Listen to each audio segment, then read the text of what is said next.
Hi guys, and welcome to Pop Art Made Easy. This course is all about creating a beautiful pop art piece that reflects yourself, your surroundings, and at the end of this course, I'm going to teach you everything that I wanted to know when I first became an artist. I'm going to teach you everything from the beginning stages,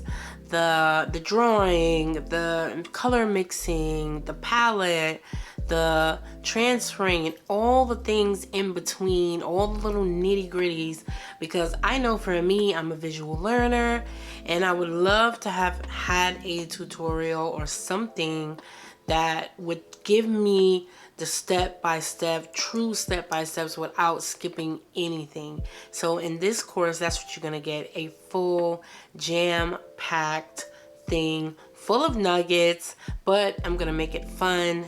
And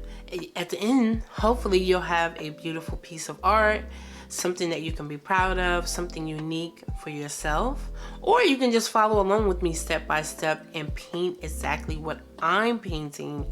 and we can create and collaborate on something beautiful together.